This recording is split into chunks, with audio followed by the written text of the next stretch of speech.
So if you buy basically what we've been saying, which is it's not about us, it's about them, that's ultimately about ownership.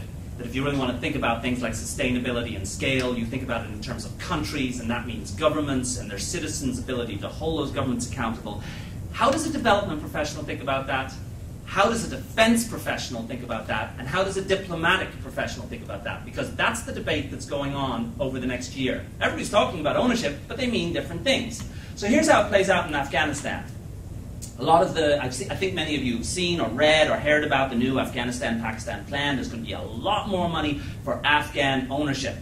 Some of it's going to go into Kabul, and that will be run largely by civilians, and it will go into ministries where we do the kinds of things that I used to do, where technical advisors support others. But a huge proportion of it is going out into the areas where the least development has happened and where the stakes are highest, which is the rural areas. Now here's how that plays out. There's a Humvee, because you have to move around in a Humvee in Afghanistan. And the person in charge of the Provincial Reconstruction Team, there's lots of these all over Afghanistan now, the person in charge of that, who has been in charge of that since they were created in 2004, is a military commander. He's in the driver's seat, normally he. Sitting next to him, because we've now had this big innovation, is somebody from the Department of State. A foreign service officer is now in the passenger seat. They are the co-leads of the PRT.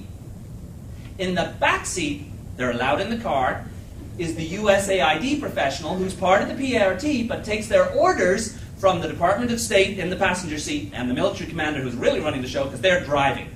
Beside them is a National Guard reservist who's there to provide agricultural expertise, also in the back seat. Now, the four of them drive into a little village, and they've all been talking about ownership when they walk in, when they're driving. They come into the village, and they're doing agricultural work because that's part of the mandate. How does the conversation go? Well, the USAID professional who's been basically fighting poverty for 15, 20 years wants to go find where the poor people are and have a conversation about what they need. So they goes and finds some farmers and says, what do you need? Well, we've got this program. We think, if you can help us with pest control or some extension work, or we can think about a better crop rotation with some long-term assets over the next 5 years. We can increase our agricultural productivity by 15-20%, and that will help us to stay off the poppy, etc., etc. Well, that sounds like a great idea, and let me talk to you about the kinds of resources we have, and you know how those conversations go.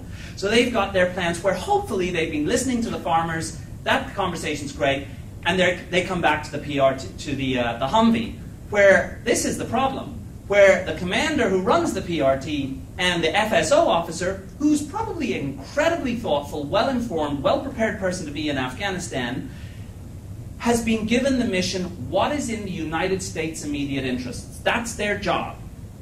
So they went and talked to the most powerful person they could find in the village, and they said, what do you need with agriculture money?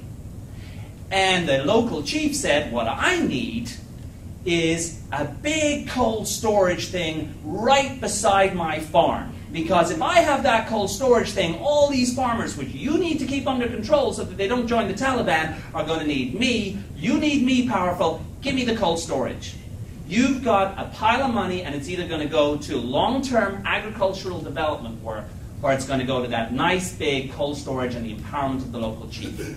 That is the 3D debate that's going on in Afghanistan right now. And I can tell you, when the conversation happens in the Humvee, when they're on their way driving back to wherever their base is, it's very hard if you're in a Humvee to hear anything that's going on in the back seats.